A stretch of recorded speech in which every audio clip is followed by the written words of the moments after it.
नाज़रीन, our news में मैं हूं आपका मेज़बान अदनान अली मुर्तज़ा। नाज़रीन, इस्लाम से पहले जो ख़वातीन हैं उनकी माशरे में कोई इज़्ज़त नहीं थी।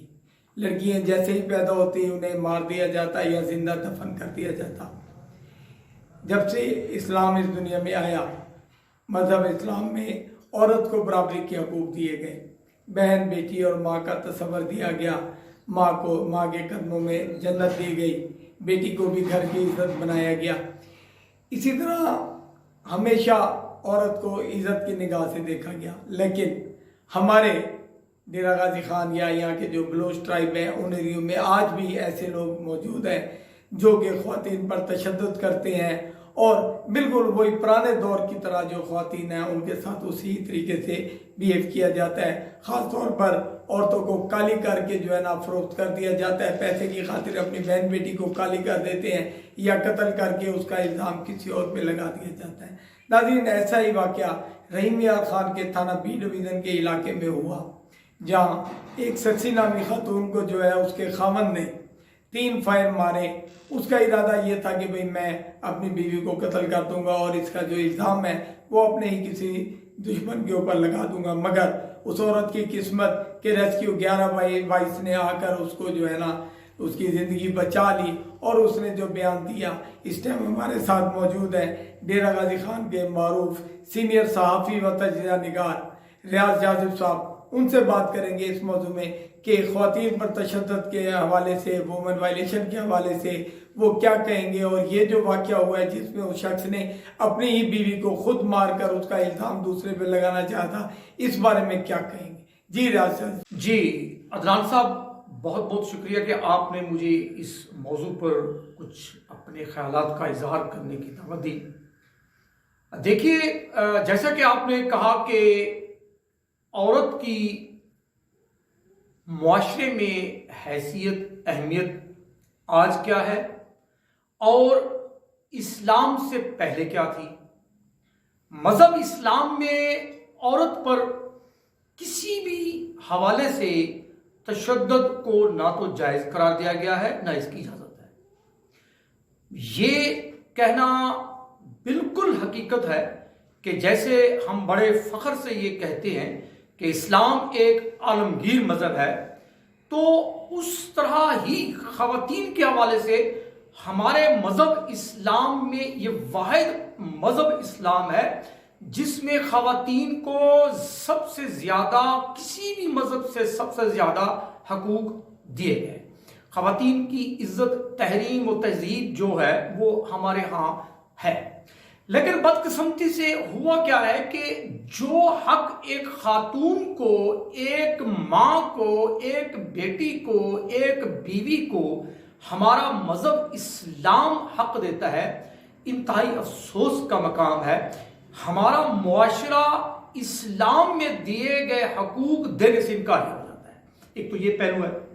दूसरा ये पहलू है कि ख़वातीन पर तशद्दुद तो हर सोसाइटी में होता है, लेकिन मसला ये है कि ख़वातीन पर होने वाले जुल्म, ज़्यादती, जबर के इंसदाद के लिए मुल्की कवानीन का बड़ा गहरा ताल्लुक है कि लॉ इन्फोर्समेंट इदारे ख़वातीन के ऊपर होने वाले जुल्म, ज़्यादती, तशद्दुद के खात्मा के लिए किस तरह इम्प्लीमेंटेशन करते हैं। कवानीन तो बना लिए जाते हैं लेकिन कवानीन पर अमल नहीं होता, जिसकी वजह से फिर ख़वातीन पर होने वाले जुल्म, ज़्यादती, जबर, तशद्दुद के शरह बढ़ने जाते हैं क्योंकि उनका हाथ रोकने वाला कोई नहीं होता।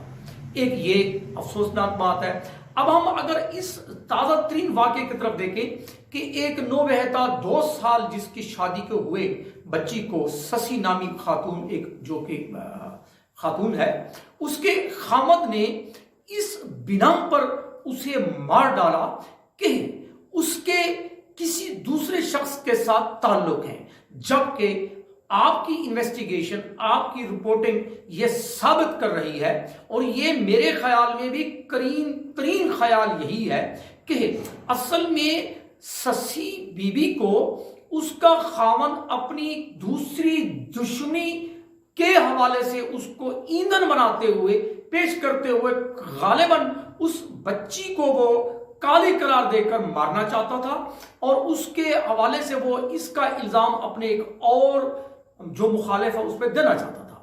یہ کوئی نئی بات نہیں ہے۔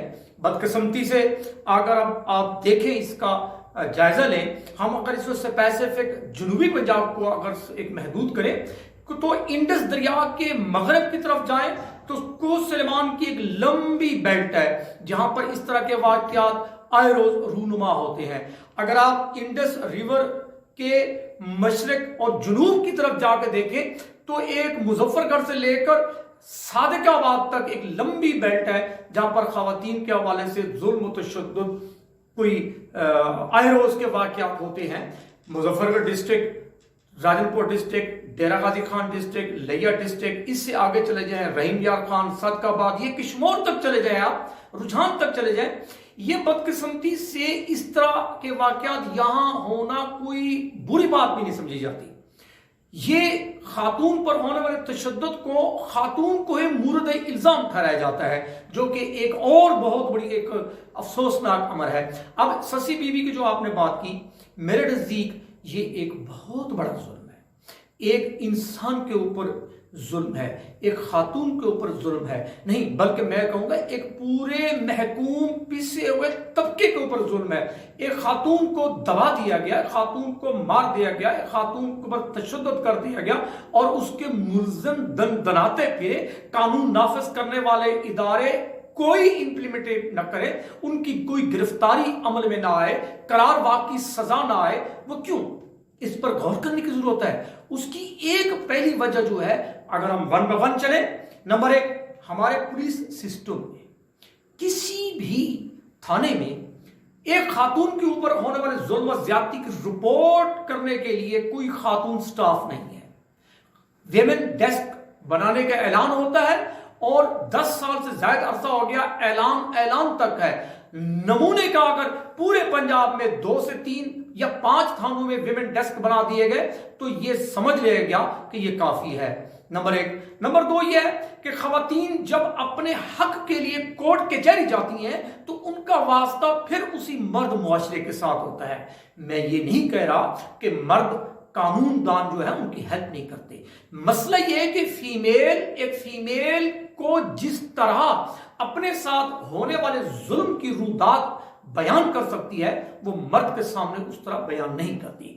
پہلا اس کا رابطہ تھانے میں جو کہ سٹاف ہے اے ایس آئی سے لے کر منشی سے لے کر ایس ایچ او تک مرد، پھر اس کا واسطہ جوڈیشری میں آتا ہے 99% مرد۔ اب تشدد بھی مرد کرے، اب لا امپلیمنٹیشن کا جب موقع آئے، سوسائٹی کے جو ٹیئرز بنائے ہوئے ہم نے ان کا بھی واسطہ پڑتا ہے تو وہ پھر کہیں نہ کہیں کنفرٹیبل نہیں ہوتی۔ ایک یہ دوسرا یہ مسئلہ ہے کہ جتنے قوانین خواتین کے حوالے سے بنائے جاتے ہیں، ویمن وائلنس کے سدباب کے لیے، آنر کلنگ کے خاتمے کے لیے، کاروکاری کے خاتمے کے لیے، خواتین کے معاشی قتل کے روکنے کے لیے، ایون جتنے بھی قوانین عورت کی پروٹیکشن کے لیے بنائے گئے، آئے روز آپ دیکھ رہے ہوتے ہیں کہ اسمبلی میں لا پاس ہو رہا ہوتا ہے، پروٹیکشن بل آ رہا ہوتا ہے، آرڈیننس ہو رہا ہوتا ہے۔ میں آپ کو بڑے وثوق سے یہ کہہ رہا ہوں کہ پاکستان کا شمار ان ممالک میں ہے جہاں شاید قوانین سب سے زیادہ بنائے جاتے ہیں، لیکن بدقسمتی سے پاکستان کا شمار ان ممالک میں بھی ہے جہاں قوانین پر عمل درآمد بھی سب سے کم ہوتا ہے۔ ان قوانین کا کیا فائدہ جہاں پر امپلیمنٹیشن نہ ہو، ایک انسان کو اس کا حق نہ ملتا ہو۔ سسی بی بی کے ساتھ ظلم ہوا، یہ حق اس کو ملنا چاہیے، اس کے انصاف۔ جس طرح باقی خواتین کے ساتھ ظلم ہوا، ایک لمبی لائن ہے، بہت بڑے نام ہے، لاتعداد ایسے کیس ہیں۔ ہم ایک کیس کو اگر نمونہ بنا لیں، آج سسی بی بی کے اصل جو اس کے ساتھ واقعات ہوئے ہیں، پولیس کو چاہیے کہ اس کی اسی طرح ایف آئی آر کاٹتی، یہ نہیں کہ ملزم کوئی اور ہو پرچہ کسی اور کے خلاف کاٹ دیا جائے۔ اب یہ بہت بڑی زیادتی ہے۔ ہم مطالبہ کرتے ہیں کہ سول سوسائٹی بھی اس میں اپنا رول ادا کرے، پولیس کو چاہیے کہ وہ اس خاتون کے ساتھ فوری بنیادوں پر انصاف کرے، वजीर आजम से लेकर वजीर आला, IG पंजाब और इस तरह के जितने भी महकमे हैं, खवातीन की प्रोटेक्शन जितने महकमे हैं, सिविल सोसाइटीज है, NGOs हैं, सहाफ़ी हैं, वकला हैं, उनको आगे आना चाहिए। रहीम यार खान में होने वाला यह वाकया किसी एक सस्सी का वाकया नहीं है। ऐसी बेइंतहा सस्सी हैं जो आज भी मुख्तलिफ शहरों में इस तरह बेदरीग तरीके से काटी जा रही हैं, मारी जा रही हैं, जुल्म और तशद्दुद हुआ जा रहा है। ये मेरे रब का बहुत बड़ा करम था कि ये सस्सी बच्ची बच गई फौरी रिस्पांस की वजह से। जिस तरह फौरी रिस्पांस की वजह से बच्ची की जिंदगी बच गई, अब हमें चाहिए, हमारी पुलिस को चाहिए, कानून नाफिज करने वाले इदारों को चाहिए कि उसी सीरत के साथ मुल्ज़मान को कैफिर किरदार तक पहुंचाए। बहुत बहुत शुक्रिया सर।